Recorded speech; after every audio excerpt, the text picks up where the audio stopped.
നമസ്കാരം. ഓ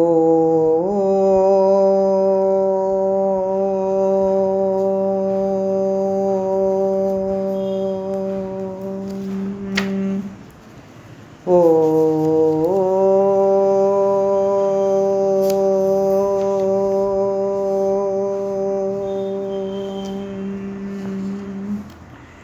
ഓ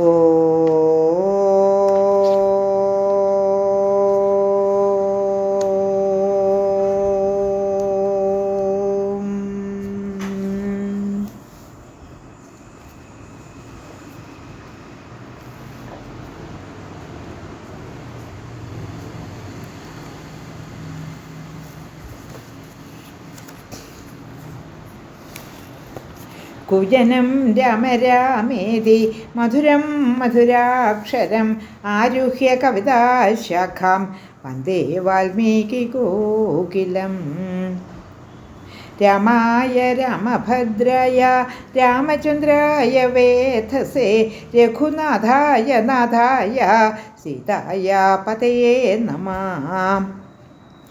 മനോജവം മാരുതതുല്യവേഗം ജിതേന്ദ്രിയം ബുദ്ധിമതാം വരിഷ്ടം വാദാത്മജം വാനരയൂഥമുഖ്യം ശ്രീരാമദൂതം ശരണം പ്രപദ്യേ. ശതതമ സർഗ, 100-ാം സർഗത്തിലെ 67 വരെയുള്ള ശ്ലോകങ്ങൾ പാരായണം ചെയ്തു കഴിഞ്ഞു. 68 തുടങ്ങി 76 വരെയുള്ള ശ്ലോകങ്ങൾ ഇപ്പോൾ പാരായണം ചെയ്യാം. ശ്ലോകം 68. ദശപഞ്ചചതുർവർഗാൻ സപ്തവർഗം ച തത്വതാ അഷ്ടവർഗം ത്രിവർഗം ച വിദ്യാസ്തിസ്രച്ഛരാഘവ. ഇന്ദ്രിയാണാം ജയം ബുദ്ധ്യാ ഷാഡ്ഗുണ്യം ദൈവമാനുഷം കൃത്യം 20 വർഗം ച തഥാ പ്രകൃതിമണ്ഡലം. യാത്രാദണ്ഡവിധാനം ച ദ്വിയോനീ സന്ധിവിഗ്രഹൗ കച്ചിദേതാൻ മഹാപ്രാജ്ഞ യഥാവദനുമന്യസേ. മന്ത്രിഭിസ്ത്വം യഥോദ്ദിഷ്ടം ചതുർഭിസ്ത്രിഭിരേവ വാ കച്ചിത് സമസ്തൈർവ്യസ്ത്യൈച്ഛ മന്ത്രം മന്ത്രയസേ ബുധഃ. കച്ചിത്തേ സഫലാ വേദ കച്ചിത്തേ സഫലാ ക്രിയാഃ കച്ചിത്തേ സഫലാദാര കച്ചിത്തേ സഫലം ശ്രുതം.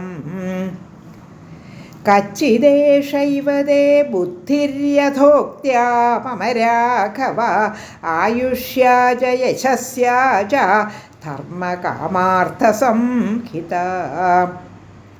യാ വൃത്തിം വർത്തതേ താതോ യാം ച ന പ്രപിതാമഹഃ താം വൃത്തിം വർത്തസേ കച്ചിത് യാ ച സത്പഥഗാ ശുഭാ.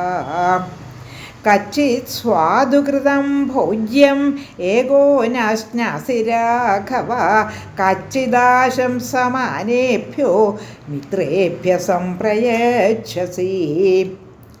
രാജാ തു ധർമ്മേണ ഹി പാലയിത്വാ മഹീപതിർദണ്ഡധര പ്രജാനാം അവാപ്യ കൃഷ്ണാം വസുധാം യഥാവത് ഇതച്യുതഃ സ്വർഗമുപൈതി വിദ്വാൻ. സർഗം 100 സമാപിച്ചു. എല്ലാ ശ്ലോകങ്ങളും ചൊല്ലിക്കഴിഞ്ഞു. 76 വരെയുള്ള ശ്ലോകങ്ങൾ പാരായണം ചെയ്തു. ഇപ്പോഴും ശ്രീരാമൻ ഭരതനെ രാജ്യകാര്യങ്ങളെല്ലാം ഉപദേശിച്ചു കൊണ്ടിരിക്കുകയാണ്. ചെയ്യേണ്ടതും ചെയ്യരുതാത്തതും വിശദമായി ചോദ്യരൂപേണ പറഞ്ഞു കൊടുക്കുകയാണ്. ഇത് ചെയ്യാറുണ്ടോ, അത് ചെയ്യാറുണ്ടോ, ഇത് ചെയ്യാറില്ലല്ലോ, ഇങ്ങനെ ചോദ്യരൂപേണ ഉപദേശം കൊടുത്തുകൊണ്ടിരിക്കുകയാണ് ഇപ്പോഴും ശ്രീരാമൻ ഭരതന്. 68, 69, 70 ശ്ലോകങ്ങൾ ഒന്നുകൂടി പാരായണം ചെയ്ത് അർത്ഥം നോക്കാം.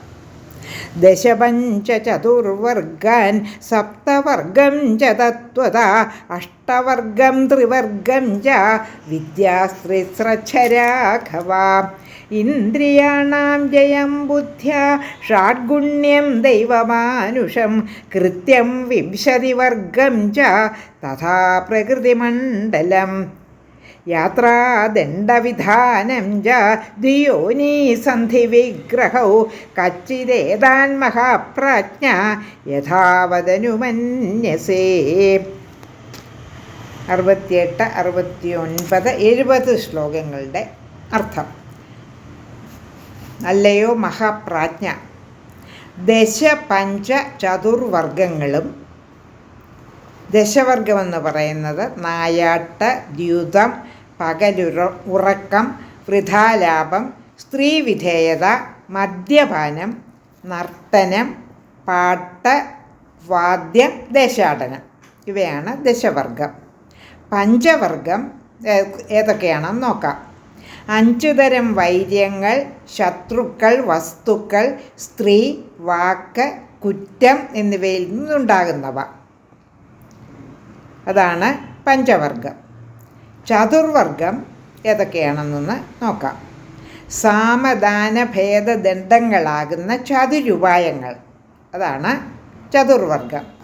സപ്തവർഗം രാജ്യം, മന്ത്രിമാർ, കോട്ട, ഭണ്ഡാരം, സൈന്യം, ബന്ധുക്കൾ, മറ്റു രാജാക്കന്മാർ, ഇവയാണ് സപ്തവർഗം.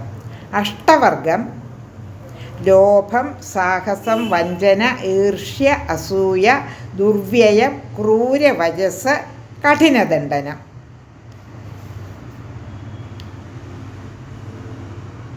സപ്തവർഗവും ത്രിവർഗവും, അതിൽ ത്രിവർഗം എന്ന് പറയുന്നത് അശക്യമായത് ചെയ്യാൻ ഉദ്യമിക്കൽ, ശക്യമായത് ചെയ്യാതിരിക്കൽ, ചെയ്യരുതാത്തത് ചെയ്യൽ. ത്രിസവിദ്യകൾ ഏതൊക്കെയാണ്? വേദം, കൃഷി, വാണിജ്യാദിശാസ്ത്രം, നീതിശാസ്ത്രം, ഇതാണ് ത്രിസ്യവിദ്യകൾ. ഇന്ദ്രിയ നിഗ്രഹവും ഷാഡ്ഗുണ്യവും എന്ന് പറയുന്നത് സന്ധി, വിഗ്രഹം, യാനം, ആസനം, ദൈവികവും മാനുഷികവുമായ വ്യസനങ്ങൾ. അതിൽ ദൈവികം ഏതൊക്കെയാണ്? അഗ്നി, ജലം, വ്യാധി, ദുർഭിക്ഷം, മരണം, മാനുഷം. രാജ്യകാര്യനിർവാഹകൾ, ചോരന്മാർ, ശത്രുക്കൾ, ഇഷ്ടന്മാർ മുതലായവരിൽ നിന്നുണ്ടാകുന്നവ.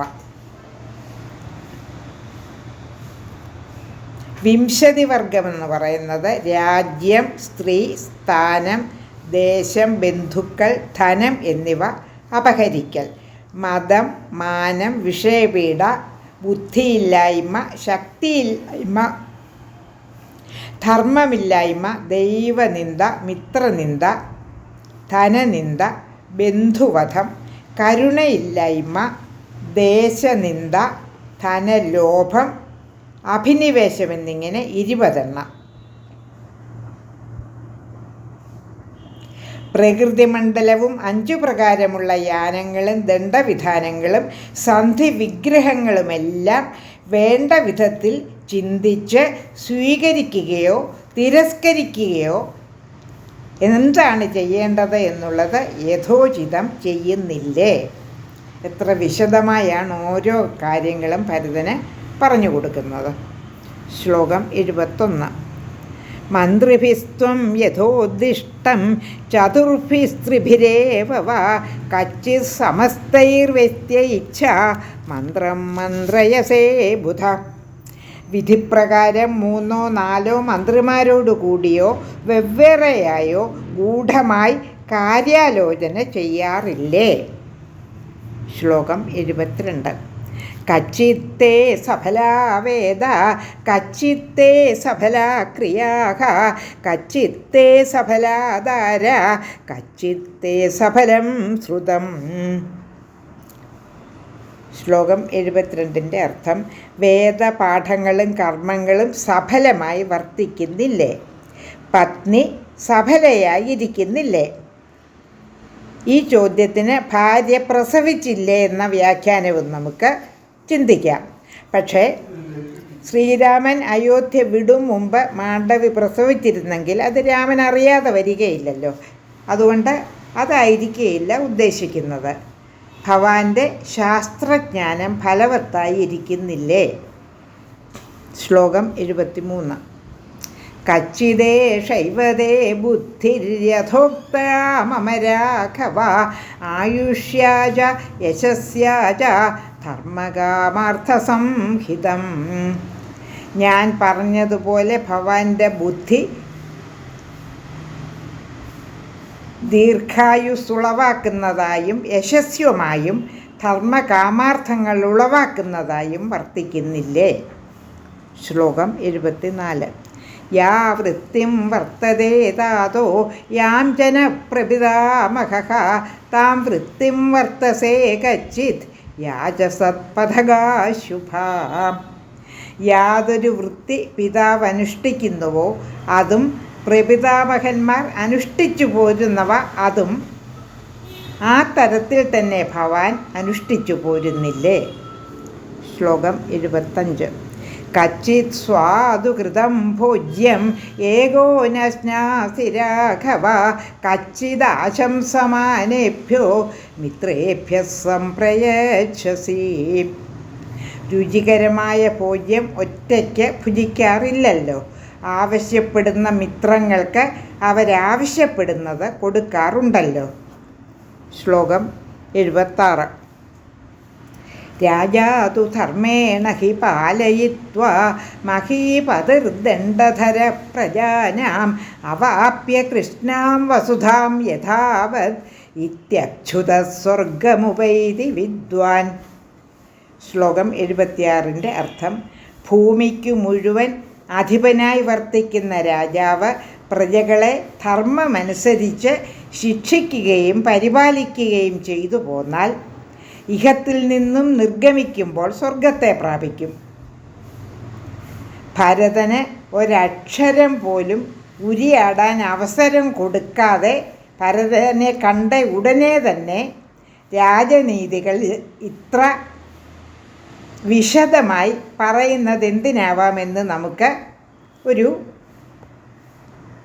സംശയം തോന്നും.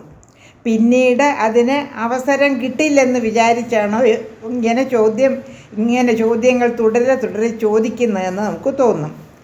പക്ഷേ ഇനി ഭരതനിൽ നിന്നും കേൾക്കാൻ പോകുന്നതൊരു ദുഃഖവാർത്തയാണല്ലോ. അതിനു മുൻപ് തനിക്ക് പറയാനുള്ളതെല്ലാം ഒറ്റ ശ്വാസത്തിൽ ശ്രീരാമൻ ഭരതനോട് പറയുകയാണ്. എല്ലാ ഉപദേശങ്ങളും കൊടുക്കുകയാണ്.